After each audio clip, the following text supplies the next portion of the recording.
It was good in Vietnam. It was good in Vietnam. And it's good enough for me. And it's good enough for me.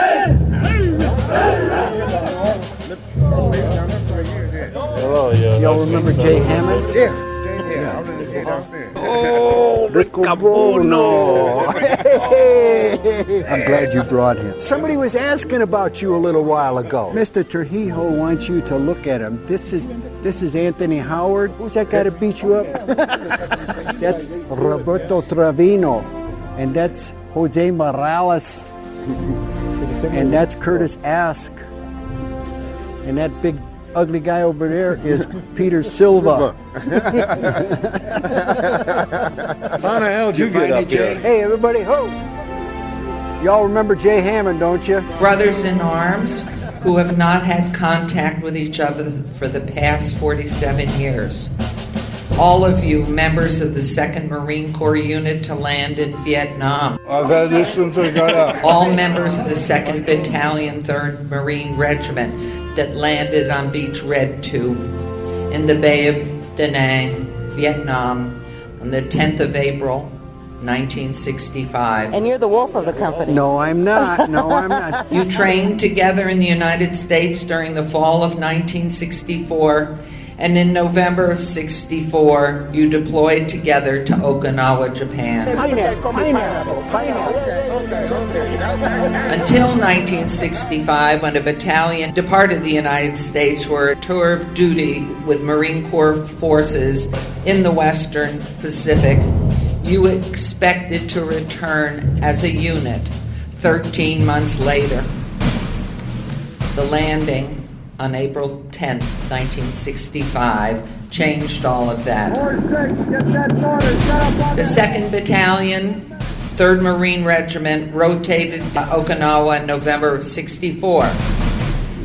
All of you expected to return together in November of 65. The Marine Corps had a problem.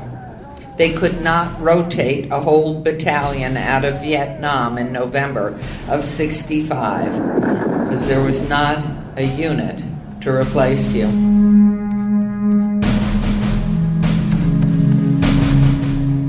A decision was made to spread the Marines due to rotate home throughout the entire 3rd Marine Division and transfer back to the United States on an individual basis. During September and October of 1965, you, as individual Marines in the 2nd Battalion, 3rd Marine Regiment, were reassigned to other units in the 3rd Marine Division in Vietnam. These reassignments were usually without any advance notice to any of you. The end result was that men who had served together in training and in combat for almost a year were suddenly separated from each other, from those you trusted most. You lost contact with very close friends during this chaotic time of interdivision transfer, and you never had a chance to reconnect before coming home. Frequently, you didn't know even if a close friend had survived that horrific Vietnam confrontation.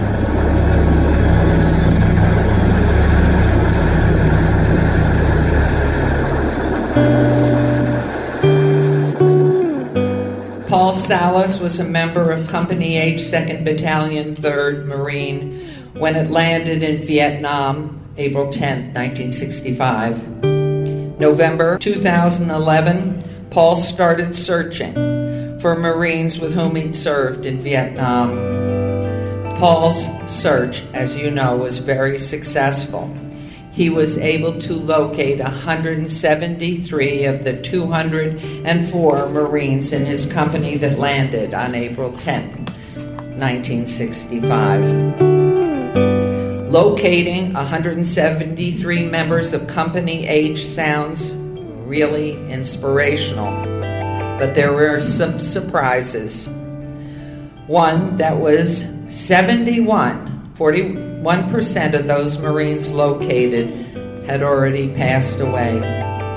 Many of the deaths were related to injuries suffered during the war and obvious exposure to Agent Orange in Vietnam. During phone calls to those still alive, many became emotional because you had not heard from anyone with whom you'd served during these past 47 years. The topics most discussed were being separated from each other while in Vietnam, and the most frequent request from you was for information about others who had been located. The second most frequent request you had was that a get-together be held as soon as possible. As Marines, you needed more than notes, more than phone calls or emails from your comrades. You needed the opportunity to have social contact with each other. There was an apparent need to share with each other your efforts, your frustrations, your often failure to reestablish a normal life since Vietnam. I finally found this place. After 47 years of no contact with the man or with whom you shared a foxhole in 1965, you needed to see each other once again. Plans developed, as you know, to have this reunion. We got to go down. You are all part of the Forgotten Warriors. 47 years ago, you came home from a war. And as I mentioned, there were no parades, no celebrations, no flag waving, no patriotic speeches by government officials or politicians. You were cautioned not to wear uniforms while traveling home or off the military base. Some of you were even spit upon, cussed at, and called baby killers. But you were never welcomed home. There were no wounded warrior programs. Instead, you were greeted with more anti-war protests. You are aware that the greatest defeat the United States has suffered in any war was its failure to overcome the attitude of hostility, coldness, and indifference with which the American public shunned you as Vietnam veterans. You, forgotten warriors of the Vietnam War, have never been welcomed home properly, and you have never been welcomed home. So this is a start to your welcome home.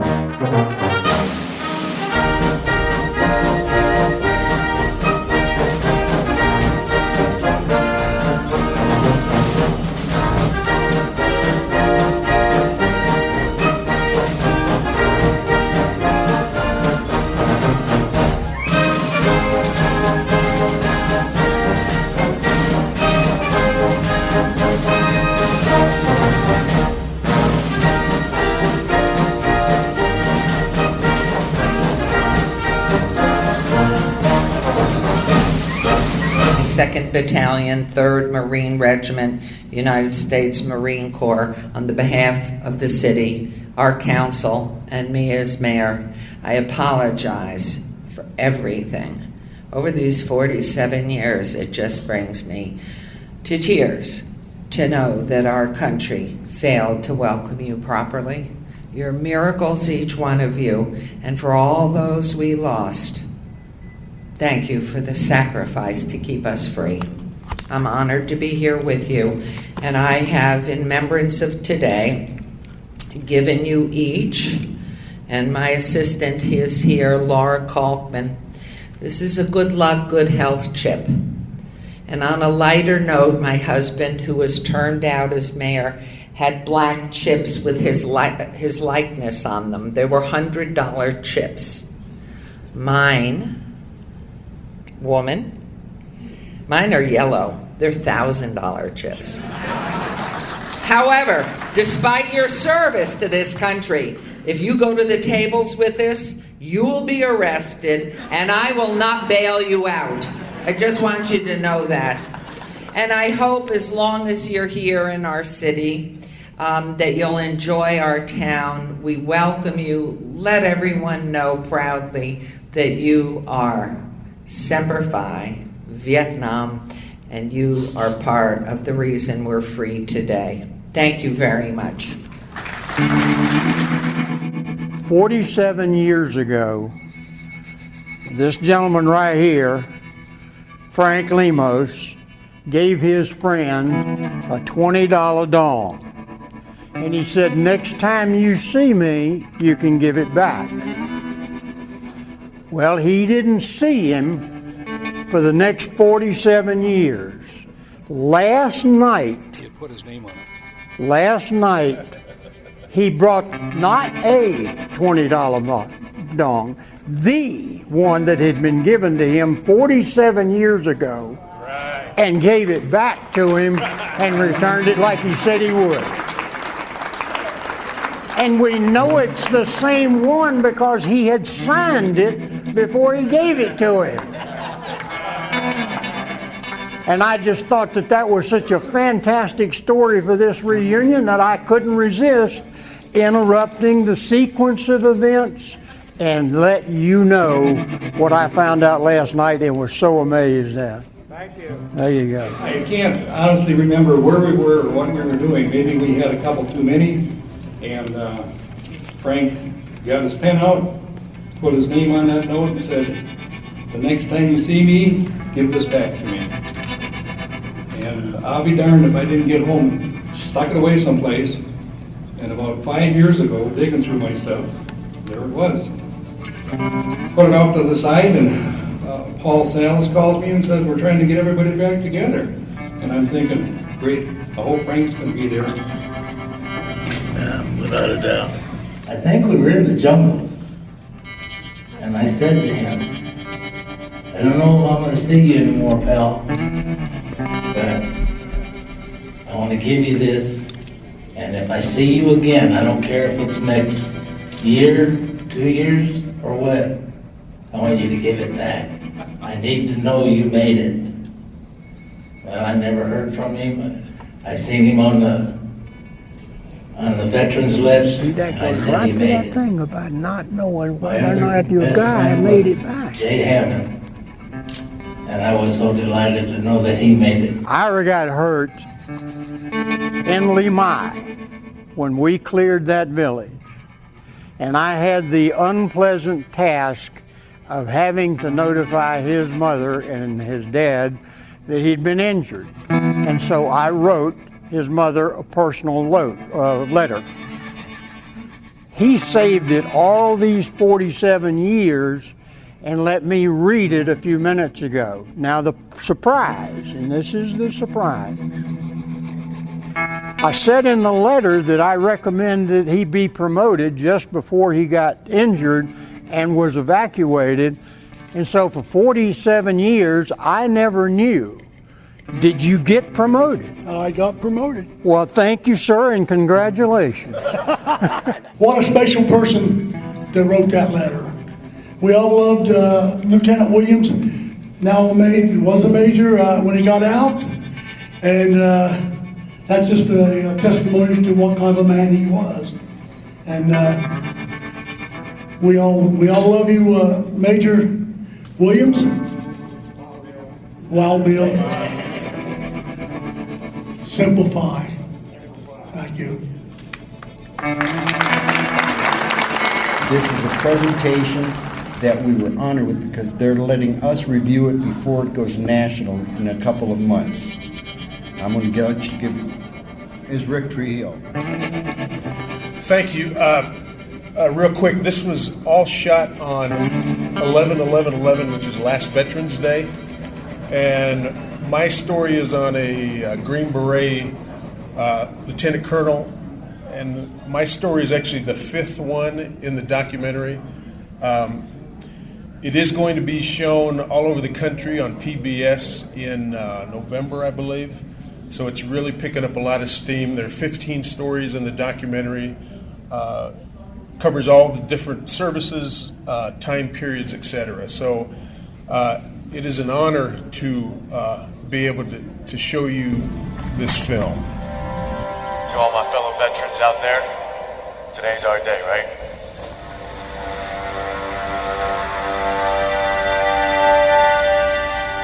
It's something for the next generation, and prayerfully and proudly, hopefully, they will all have a Veterans Day and all the other holidays that we enjoy.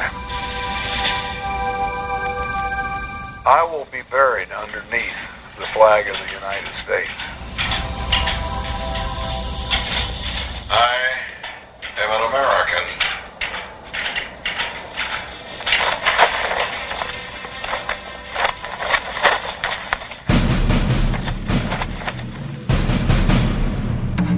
We want to give recognition and honor to those that have passed on that are no longer with us.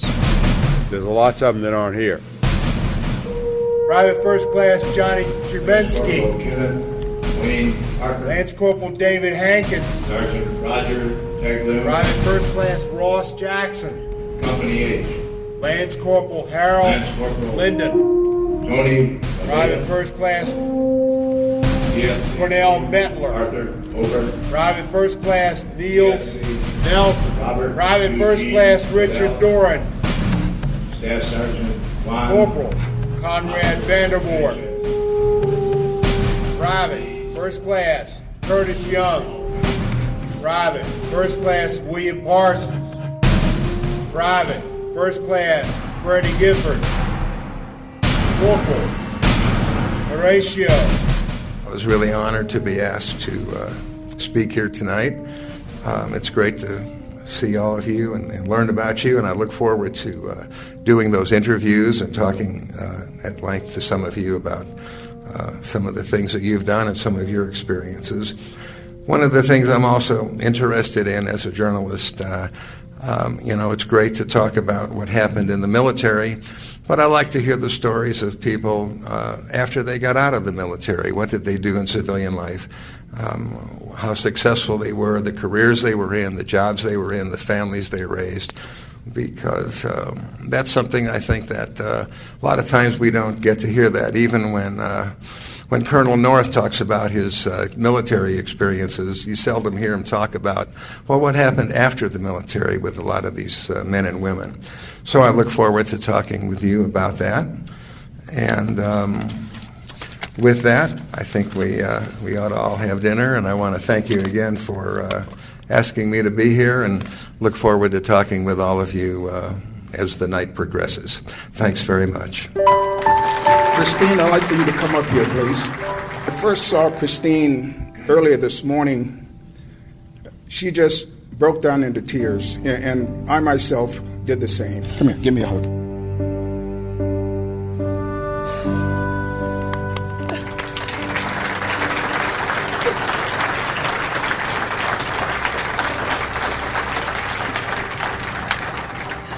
Can I just say one quick thing? Yes, please. If it wasn't for this man, none of this would be happening right now. And I'm just so grateful to all of you for knowing my brother, loving him, liking him, wanting to kick his butt, whatever. And my daughter and my son and I, we just want you all to come tell us all your stories about Bill. Because as Rich said, I was 12 when my brother was killed, 10 when he went off to the service. Didn't get to know him. So through you guys, all you wonderful, wonderful men, I want you to introduce me to my brother. I thank everybody for giving us all this love and this closure. It's amazing. Thank you.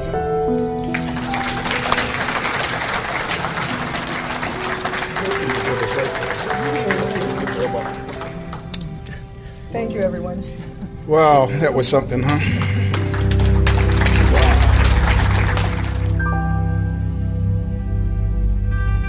It was so cold. I started getting out of there, going to the tent. I heard them guys holler, "Ah!" I said, "Holy shit."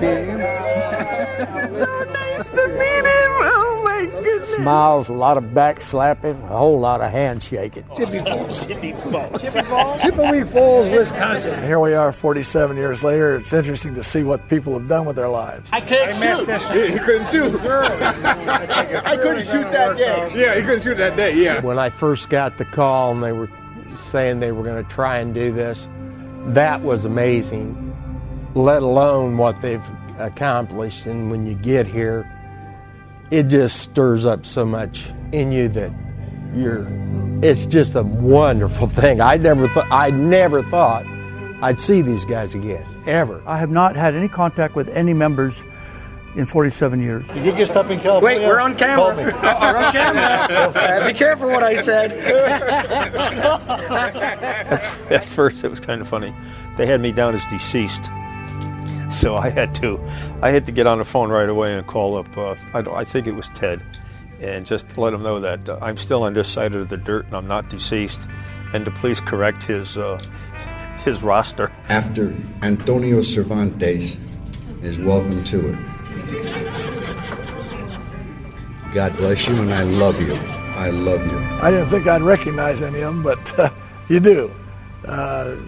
It may take a second, but you recognize them, and they're just older versions of themselves when they were youngsters out there serving in the Marine Corps for their country. How'd they get you in winter gear? That was up from Mount Fuji. One of the things I had to do was to put on their badges the picture that was taken of them in Vietnam.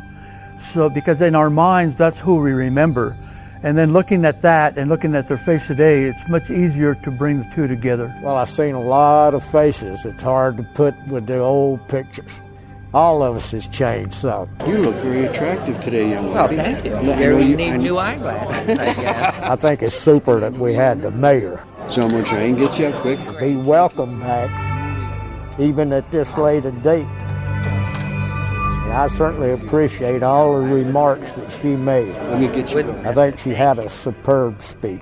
Even in our room today, some of them are bitter, about what happened and how it happened. We never got a thank you. We never got anything out of respect for what we did as compared to what they do with our veterans who are coming back today. And at least we've worked ourselves into a position where the people are thanking our veterans. And I think that's outstanding that we can do that. We were all a young bunch of kids back then. You all know that. But we thank our leaders for bringing us back, most of us.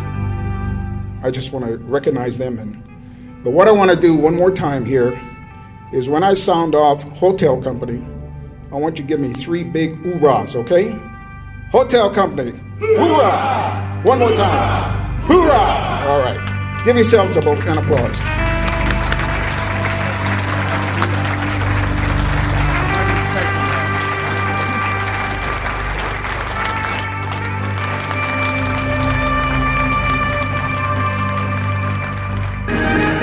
It's a reunion 47 years in the making. A group of Vietnam veterans rekindled some old friendships after not seeing one another since the war. Fox 5's Kevin Bollinger live downtown with more on a bittersweet gathering. Kevin.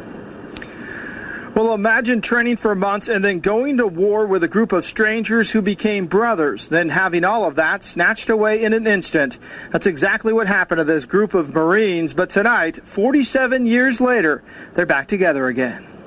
April 10th, 1965, the Marines from the 2nd Battalion, 3rd Marine Regiment landed in Vietnam. The 2nd Marine Battalion deployed. Our first mission when we got there was to keep the Viet Cong from being able to get close enough to mortar the air base and interfere with the flight ops that were going on. But that close-knit group was split up without notice. Our rotation time was all for us to be leaving all at the same time, and they couldn't actually situate that correctly because it'd leave too many holes. So they came in and they split us all up. And that was very disturbing because our continuity got lost. Most never saw or heard from each other again until recently when one of them tracked everyone down by phone or letter. I opened it up and he said, well, I finally found you after 47 years. Shock, just shock. They reunited in Las Vegas this week and picked up right where they left off. It was like family coming back home and visiting each other. For years, 47 years, we've been wondering what happened to so-and-so that we was in a foxhole with, or we knew somebody got shot and we didn't see them again, and they pop up here. It's been awesome. Many were lost in the war, others later by the effects of the war. But the living stand tall and proud and hope Americans appreciate their service during a controversial time in history. I just want them to remember that we did what we were asked to do. Okay, a lot of people didn't like it. There was a lot of flack about it. When we came back, we were spit on, we were called baby killers, so forth and so on. But we did what we felt we needed to do for our country. There were pictures posted tonight of those who did not make it home from the war and those who died after returning stateside. But the focus of this reunion was to move forward and look ahead with rekindled bonds. Live downtown, Kevin Bollinger, Fox 5 News, local, Las Vegas. Kevin, terrific story. Did they give you an indication of what they plan to do over the weekend? They've been here since Sunday, John, and they wrapped up their official reunion stuff tonight. Some are going to stay a couple extra days in Las Vegas. Others are going to be going back home to their families and wait for the next one. 47 years. Wow. We thank them for their service, of course. And Kevin, thank you for bringing that to us. Our utmost thanks and appreciation for making our first ever reunion possible after 47 years. Your fellow U.S. Marine Corps Vietnam brothers, Hotel Company, 2nd Battalion, 3rd Marine Division. Paul, bless your heart. Ted, bless your heart. Lieutenant Williams, bless your heart as well. As you probably read in the paper, this has been the greatest journey in the last 47 years for me. There was a fire that started burning in my heart that I wanted to see every single one of those guys. A newsman asked me tonight to describe in one word what my feelings were about this, and I said, I haven't thought about it, but the only word that comes to my mind is I am elated. And my wife says I'm a changed man. Good to see you. Everywhere we go, ho! Everywhere we go, ho! People wanna know. People wanna know. Who we are, ho! Who we are, ho! So we tell them. So we tell them. United States Marine Corps. United States Marine Corps. United States Marine Corps. United States Marine Corps. 1, 2, 3, 4. 1, 2, 3, 4. Oh, this is what we asked for. This is what we asked for. United States Marine Corps. United States Marine Corps. We're enjoying the moment and enjoying each other, and it's just a wonderful thing. It's a good reunion. I think it's time. And for me personally, finding all these men has been a lot of closure for me because I now know what happened to them. Certainly worthwhile to come just and exchange a lot of laughs. We were a cohesive unit. We trained together. We lived together. We knew everything about everybody and who could cover your back at any time, and it was just a great feeling to serve with these guys. It's just a pretty special day and a pretty special thing. So I'm just glad to be here, and I hope everybody else is too. I kind of think they are. It's been a great day.